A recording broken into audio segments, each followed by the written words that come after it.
In the 80s, He-Man was the biggest thing around. I know, I was there.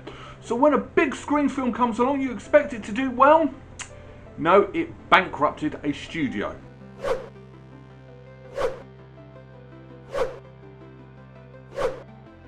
Masters of the Universe is a 1987 American science fantasy action film directed by Gary Goddard.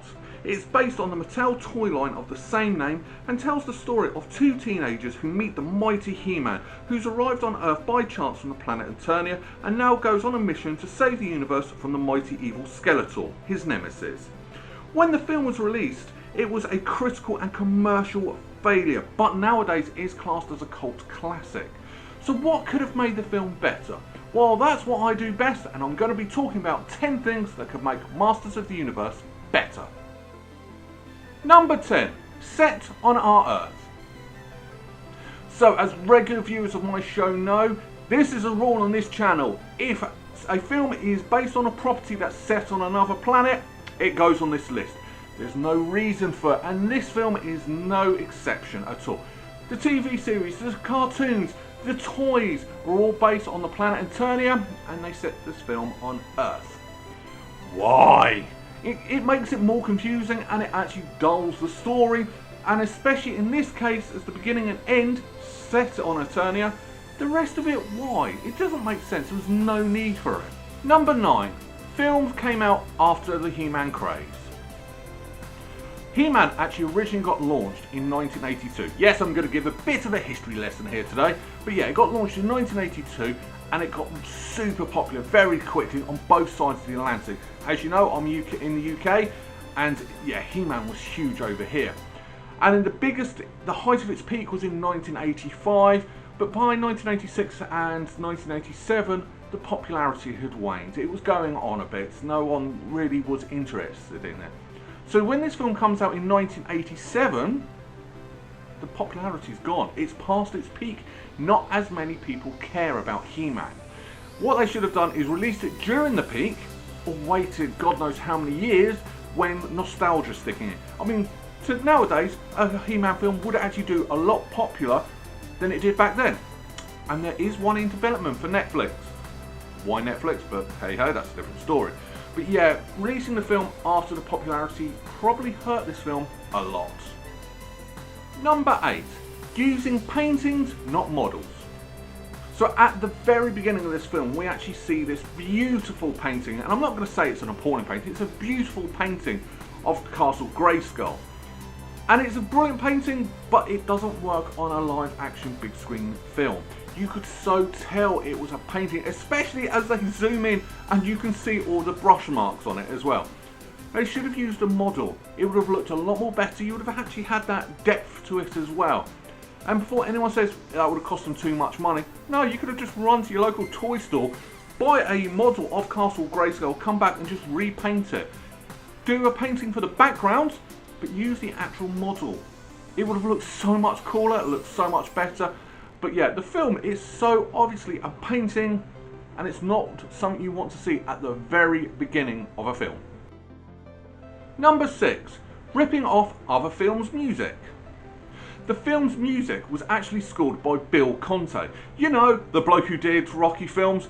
So you'd think you're going to get something amazing, something brilliant, and something original. But no, you don't. Watching the opening title credits, you could be forgiven for thinking you are watching Superman, because the film's music sounds so much like the opening tune for Superman. But that's not all worse. When Skeletor first appeared, the music actually sounds like it's coming from Star Wars. Now obviously the music isn't actually from these films, it's like a variation of it, but still you're thinking of other films, not the film I'm watching. Which is a shame, because Bill Conti is a brilliant composer. He's done some fantastic stuff. It just wasn't original in this film. Number 5. First act. The beginning of this film actually feels more like an ending of a different film. A better film as well. It's like Skeletor's won. He's taken over Castle Grayskull. He's beaten the bad guys. He has won. End of. The beginning of this film, he's won. And the rest of the film is them trying to get back at it. Now, that would be good if it was in the final act, the third act of the film, but it's not. This is the beginning of the film. How did he do it? Now, they do explain all this during the film, but it also makes it sound like that would have been a better film than the one we got. At least show us, or this is an origin story. We haven't had thousands of He-Man films, we could have done it with an origin story. But no, it wasn't actually that good. So why showing the end of another film at the beginning of this film? Number 4, He-Man killing. One thing that's always been a rule on the cartoon TV series is that He-Man does not kill. Yet, he does in this film, sort of. Now, I didn't actually realise this until I did some research into this. All the people that He-Man kills in this film, which is still wrong, are apparently robots. I never got that impression once during this film. I just thought they were soldiers working for Skeletor. But apparently they're all robots? Okay. But no, I didn't believe it. I don't buy it. I think they put that in afterwards when the people who made He-Man was like, you can't have He-Man killing. Well, no, you can't. He-Man was the utmost righteous person ever who never, ever, ever kills. And yet he was killing bad guys left, right and centre. And annoyingly, that wasn't the worst thing about it. It was how he killed all these people. Number 3. He-Man's using a gun. Yep, He-Man is using a gun. A lot. And he's not just using a gun, he is using his gun so well, like he's James Bond, which is ironic because Dolph Lundgren's earlier film roles included A View to a Kill, Roger Moore's last Bond film. Different fact, but still, why was he using a gun? He's always used a sword, or his muscles. I have never in a cartoon seen He-Man use a gun, so why did they give him a gun in this? Why? It didn't make sense, it was against the character, and yeah, I didn't like it. I wanted to see sword fights. I mean, we got some sword fights, we got some brilliant sword fights, but we could have had more, not pew pew pew pew every 5 seconds. Number 3, where's Orko? Ultimately, He-Man is a fun adventure, and that's what it's supposed to be for kids. It's a bit of fun, end of. But he still has a comic relief character called Orko. Everybody loves him, right? Okay, just me. But, so I was looking forward to seeing Orko in a big live action version of it, and he wasn't there. I can't actually find any research why Orko wasn't there. He was replaced with Grildor. He was not as good as Orko. I wanted Orko. If anyone knows the reason why, please tell me in the comments below, but I personally didn't find any reason why there was no Orko in this film, which is a shame because he was one of the main characters in the cartoon series. That's a shame, really. Number 2, creature effects. One of the annoying things, with the exception of Skeletor, was all the creature effects on the actors' faces. They were appalling.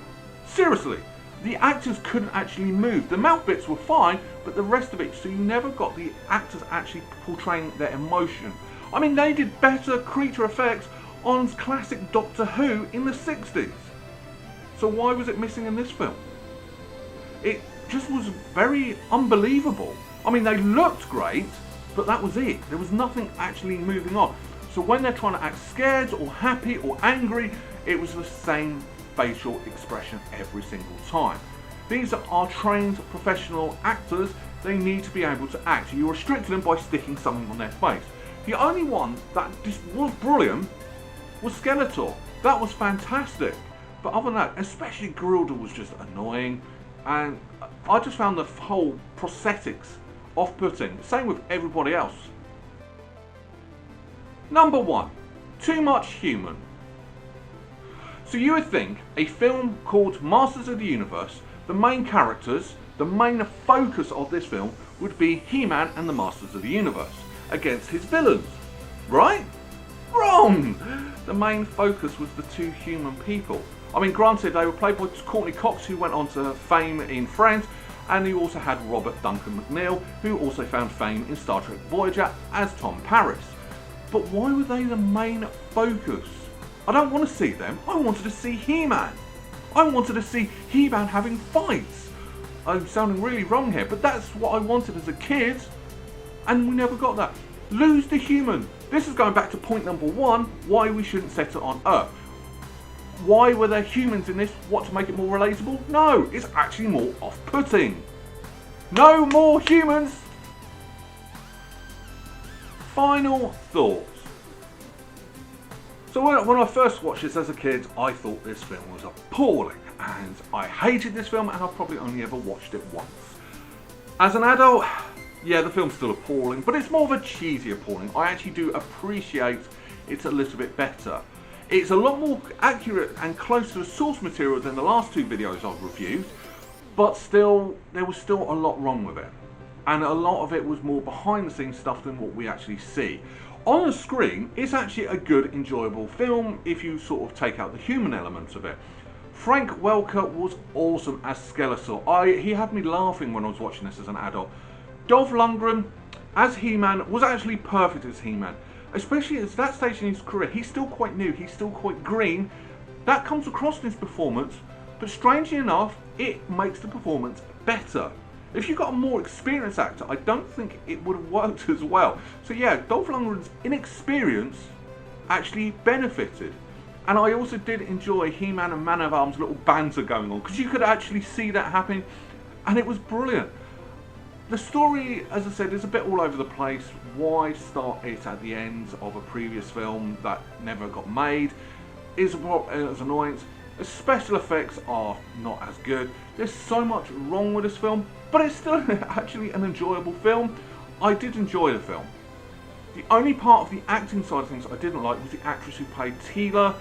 She was very, I don't know how to describe it. She was very, no. That was it. She was the appalling actor. As I said earlier, the music wasn't great. It was more ripping off other films, and I just got the impression I was watching those films, not watching this film.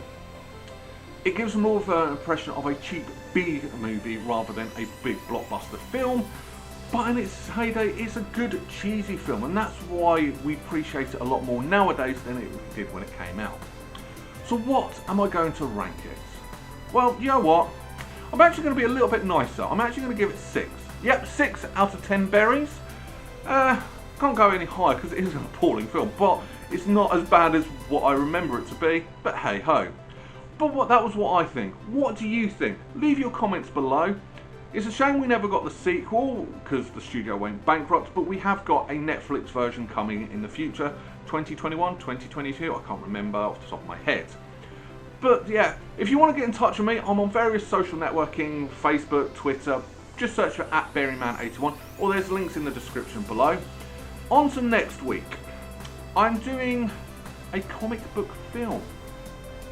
That's all my clue is. Same rules apply. If you know what it is, leave it in the comments and I'll pin the first correct answer. Don't forget to hit the subscribe button, like button, also share with your friends as well. And I will see you next Sunday. Till then, bye bye.